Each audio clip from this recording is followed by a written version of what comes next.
আসিফ নজরুল, সাবেক যুব ক্রীড়া উপদেষ্টা, তার সময়ে বাংলাদেশ দল বিশ্বকাপ খেলতে পারেনি। মানে অনেকে বলে থাকেন যে বাংলাদেশ যে এই ভারত ও শ্রীলঙ্কায় যে বিশ্বকাপটা হলো, সেই বিশ্বকাপে না খেলতে পারার অন্যতম কারণ হচ্ছে আসিফ নজরুল। মূলত তার কারণেই নাকি মানে মুস্তাফিজকে যখন আইপিএল থেকে বাদ দেওয়া হলো, ইনস্ট্যান্ট তখন হচ্ছে ক্রীড়া উপদেষ্টা আসিফ নজরুল তিনি একদম স্পষ্ট করে বলে দিলেন যে বাংলাদেশ দল বিশ্বকাপ খেলতে ভারতে যাবে না।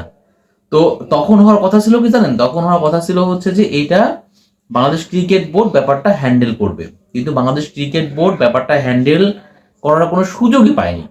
যেহেতু সেই সময়ই ক্রীড়া উপদেষ্টা ছিলেন আসিফ নজরুল, তিনি যেটা বলেছেন মানে ক্রীড়া উপদেষ্টার উপরে তো আর বিসিবির কথা বলার কোনো সুযোগ নাই। এখন যেহেতু সরকার পরিবর্তন হয়েছে, বিএনপি সরকার ক্ষমতায় এসেছে এবং আমিনুল হক তিনি হচ্ছে ক্রীড়া প্রতিমন্ত্রী। তো এই ক্রীড়া প্রতিমন্ত্রী হওয়ার পরে আমিনুল হক তিনি কিন্তু বলেছেন যে বাংলাদেশ কেন বিশ্বকাপে খেলতে যেতে পারেনি এই ব্যাপারগুলো তারা খতিয়ে দেখবেন এবং এই জন্য একটা তদন্ত কমিটি গঠন করা হবে। বোঝেন, এটা কিন্তু আসিফ নজরুলের জন্য কোনোভাবেই আমার কাছে মনে হয় যে ভালো লাগার মতো ব্যাপার না।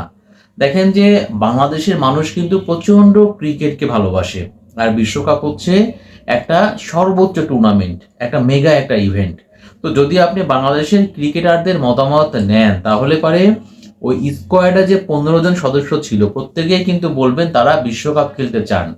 ভাই, বিশ্বকাপ এমন একটা টুর্নামেন্ট, এখানে ধরেন এই যে এইবার যে 15 সদস্য যারা স্কোয়াডের ছিলেন, বিশ্বকাপ দলের ছিলেন, সামনেবার যে বিশ্বকাপটা হবে এই দল থেকে তাদের মধ্যে তো দু একজন বাদও করতে পারেন বিভিন্ন কারণে। সেটা পারফরমেন্স হতে পারে, সেটা ইনজুরি হতে পারে, সেটা বিভিন্ন কারণ হতে পারে। তাহলে পারে যে খেলোয়াড়টা বিশ্বকাপ দলের ছিলেন তিনি নিশ্চয়ই কোনোভাবে চাইবেন না যে বিশ্বকাপের মতো মঞ্চ বা টুর্নামেন্ট তিনি মিস করতে। তাকে কিন্তু এই সুযোগটা দেওয়া হয়নি এবং খেলোয়াড়দের কোনো মতামতও কিন্তু সে সময় নেওয়া আসলে হয়নি। ওই যে বললাম যে তখন যে ক্রীড়া উপদেষ্টা আছেন নাসিফ নজরুল, তিনি আসলে একদম মানে ইনস্ট্যান্ট তিনি ডিসিশন নিয়ে নিলেন যে বাংলাদেশ দলকে তিনি ভারতে বিশ্বকাপ খেলতে পাঠাবেন না। এইটা নিয়ে কিন্তু প্রচুর আসলে আলোচনা হয়েছে, কথা হয়েছে, সমালোচনা হয়েছে, পক্ষে বিপক্ষে বিভিন্ন রকম কিন্তু মন্তব্য, প্রতিক্রিয়া কিন্তু সে সময় ছিল। বাট আলটিমেটলি যখন সরকার অবস্থান নেয়, সরকার যখন প্রথমেই বলে দেয় যে না আমরা ভারতে যাব না, মানে সব দেশই তো ধরেন বিশ্বকাপ তো এরকম না যে শুধুমাত্র বাংলাদেশ, ভারত, পাকিস্তান বা জিম্বাবুয়ে এরকম 3-4টা টিম মিলে বিশ্বকাপ খেলবে এরকম তো না। যেহেতু এখানে অস্ট্রেলিয়া আছে, ইংল্যান্ড আছে, নিউজিল্যান্ড আছে, সাউথ আফ্রিকা আছে।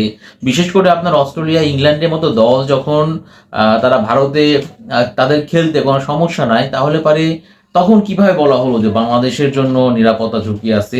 হ্যাঁ, একটা প্রেক্ষাপট তৈরি হয়েছিল, এটাও অস্বীকার করার কোনো সুযোগ নাই যে মুস্তাফিজুর রহমানকে আইপিএল থেকে যেভাবে বাদ দেওয়া হয়েছিল এটার অবশ্যই আপনার সমালোচনা করার সুযোগ আছে, প্রতিক্রিয়া জানানোর সুযোগ আছে। কিন্তু আইপিএল হচ্ছে ভারতের একটা ঘরোয়া টুর্নামেন্ট, ফ্র্যাঞ্চাইজি ভিত্তিক ঘরোয়া টুর্নামেন্ট। এখন আপনি আইপিএল এর সঙ্গে বিশ্বকাপের কিভাবে তুলনা করবেন?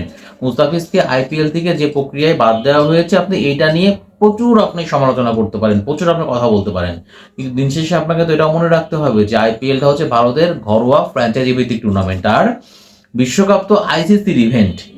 তো বিশ্বকাপ যদি আইসিসির ইভেন্ট হয় এবং ক্রিকেটের সর্বোচ্চ টুর্নামেন্ট, তাহলে পরে আপনি এই বিশ্বকাপের সঙ্গে আইপিএল কে আপনি কেন টানবেন আপনি বলেন? বা সে সময় কিন্তু এই কাজটা করা হয়েছিল, আইপিএল থেকে মুস্তাফিজকে বাদ দেওয়ার প্রতিক্রিয়ায় সরকার তথা সে সময় ক্রীড়া উপদেষ্টা আসিফ নজরুল তিনি প্রথমে জানিয়ে দিলেন যে তারা হচ্ছে বিশ্বকাপ খেলতে ভারতে আসলে বাংলাদেশ দলকে পাঠাবে না। আবার এরপরে দেখেন ক্রিকেটের যে কূটনীতি হওয়ার কথা সেটাও কিন্তু বাংলাদেশ আসলে ব্যর্থ হয়েছে। মানে বর্তমানে তো বাংলাদেশ ক্রিকেট বোর্ডের প্রেসিডেন্ট আমিনুল ইসলাম বুলবুল। তো দেখেন এই বোর্ড থেকে মানে তারা হচ্ছে আইসিসিকে মেইল করেছিল ভেন্যু পরিবর্তন করার জন্য, কিন্তু ওইরকম যৌক্তিক কোনো কারণ তারা কিন্তু তুলে ধরতে পারেনি। আবার দেখেন যে ক্রিকেট বোর্ড তারা তারা কি জানতো না যে যদি আমরা এরকম একটা আবেদন করি তাহলে পরে হয়তো বা ভোটাভুটি এখানে হতে পারে। তো ভোটাভুটি হলে পারে আপনার তো আপনি যখন জানবেন যে এখানে ভোটাভুটি হবে, তো নিশ্চয়ই আপনি কয়েকটা ক্রিকেট বোর্ড প্রধানের সঙ্গে কথা বলবেন, তাদের সঙ্গে আপনার ভালো সম্পর্ক রয়েছে, যখন ভোটটা হবে তারা যেন সে সময় আপনার পক্ষে ভোট দেয়, এরকম তো ব্যাপার থাকে নাকি? এই ক্রিকেট যে কূটনীতিটা ব্যাপার সেখানেও কিন্তু আসলে বিসিবি আসলে মূলত ব্যর্থ হয়েছে। মানে আমরা দেখেছি যে আইসিসি একটা ভোটাভুটির ব্যবস্থা করেছিল অনলাইন, যে বা বিভিন্ন বোর্ডের প্রধানদের সঙ্গে, প্রায় 16টা বোর্ড প্রধান সে ভার্চুয়ালি আর কি উপস্থিত ছিল। সেখানে শুধুমাত্র পাকিস্তান বাংলাদেশের পক্ষে ভোট দিয়েছিল, আর কিন্তু কোনো ক্রিকেট বোর্ডই কিন্তু বাংলাদেশের পক্ষে অবস্থান নেয়নি। মানে আইসিসি একটা মত জানতে চেয়েছিল, সেখানে আসলে বাংলাদেশের পক্ষে কেউ দাঁড়ায়নি। ইভেন আপনার শ্রীলঙ্কা বলেন, জিম্বাবুয়ে বলেন, ওয়েস্ট ইন্ডিজ বলেন, মানে এইসব দলগুলা কিন্তু বাংলাদেশের পক্ষে আসলে ভোট দেয়নি। তখনই মূলত সিদ্ধান্ত হয় যে বাংলাদেশ যদি ভারতে বিশ্বকাপ খেলতে যেতে রাজি না হয় শেষ পর্যন্ত, তাহলে পারে তার পরিবর্তে স্কটল্যান্ডকে সুযোগ দেওয়া হবে আর কি। তারা আপনারা বোঝেন যে প্রথমত হচ্ছে যে সে সময় যে সরকার ছিল আসিফ নজরুল, তিনি কেন ইনস্ট্যান্ট বা তাৎক্ষণিকভাবে আপনাকে কেন এরকম সিদ্ধান্ত জানাতে হবে যে ভারতে বাংলাদেশ দল বিশ্বকাপ খেলতে যাবে না। আবার বিসিবিও কিন্তু ক্রিকেটের যে কূটনীতি সেখানে চরমভাবে ব্যর্থ হয়েছে। ব্যর্থ হওয়ার কারণে মূলত তাদের পক্ষে কোনো ক্রিকেট বোর্ড ভোট দেয়নি, শুধুমাত্র পাকিস্তান ছাড়া। এখন পাকিস্তানের ব্যাপার তো সম্পূর্ণ আলাদা। পাকিস্তান আসলে বাংলাদেশের পক্ষে না, মূলত ভারতের বিপক্ষে যেই থাকবে পাকিস্তান ক্রিকেট বোর্ড তাকে ভোট দিবে। সো পাকিস্তানের ব্যাপারটা আমি আসলে কাউন্ট আমি করি না, ধরি না আমি। এখানে বাংলাদেশের জায়গায় যদি আপনার জিম্বাবুয়ে যদি এরকম একটা দাবি করতো, তাহলে পরে দেখতেন যে পাকিস্তান ক্রিকেট বোর্ড জিম্বাবুয়ের পক্ষে অবস্থান নিত। তো নর্মালি যে জিনিসটা হওয়ার কথা ছিল, এই বিশ্বকাপে খেলা প্রত্যেক খেলোয়াড়ের স্বপ্ন। আর বিশ্বকাপ কিন্তু কোনো ছোটোখাটো কোনো টুর্নামেন্টও না। বাংলাদেশ দল তাদের যোগ্যতা দিয়েই কিন্তু সরাসরি আসলে কোয়ালিফাই করেছিল বা বিশ্বকাপটাই খেলতো। বাট আলটিমেটলি মুস্তাফিজকে যখন আইপিএল থেকে বাদ দেওয়া হলো, যদি ব্যাপারটা এরকম হতো, বাংলাদেশ ক্রিকেট বোর্ড ধাপে ধাপে বিভিন্ন আলাপ আলোচনার মাধ্যমে ব্যাপারটাকে হ্যান্ডেল করতো, তাহলে পারে আমার কাছে মনে হয় যে বাংলাদেশ দলের বিশ্বকাপ খেলা হতো। কিন্তু যখন সরকার তথা ওই তখনকার ক্রীড়া উপদেষ্টা আসিফ নজরুল, তিনি যখন প্রথমেই বলে দিলেন যে না, আমরা ভারতে যাব না, নিরাপত্তা ঝুঁকি রয়েছে, হ্যান্ড রয়েছে, ত্যান রয়েছে, তখন আসলে ক্রিকেট বোর্ডের যেমন কোনো কিছু করার থাকে না, ঠিক তেমন ভাবে প্রথমেই কেন সরকারের তরফ থেকে এই বিশ্বকাপ, মানে ক্রিকেটের মতো একটা ইভেন্ট, বিশ্বকাপের মঞ্চ কেন কথা বলতে হবে, এটাও কিন্তু খুব বড় একটা প্রশ্ন। এখন আসিফ নজরুল তিনি কি তার ব্যক্তিগত কোনো, মানে তিনি না এটাকে বলেছিলেন যে ক্রিকেটের চাইতে তিনি আসলে ফুটবলকে বেশি পছন্দ করেন, তার কাছে ক্রিকেটটা ওইরকম ফার্স্ট প্রায়োরিটি না। তো এখন ভাই বাংলাদেশের মানুষের তো আবেগ ভালোবাসা সবকিছু হচ্ছে ক্রিকেটকে কেন্দ্র করে, তো তিনি আবার ওই ফুটবলকে ফার্স্ট প্রায়োরিটি দেওয়ার জন্য ওই ক্রিকেটের পতন তিনি চেয়েছিলেন কিনা, বা ক্রিকেটের যে জনপ্রিয়তা সেই জনপ্রিয়তার হ্রাস তিনি টেনে ধরার চেষ্টা করেছেন কিনা, এই প্রশ্ন কিন্তু থেকেই যায়।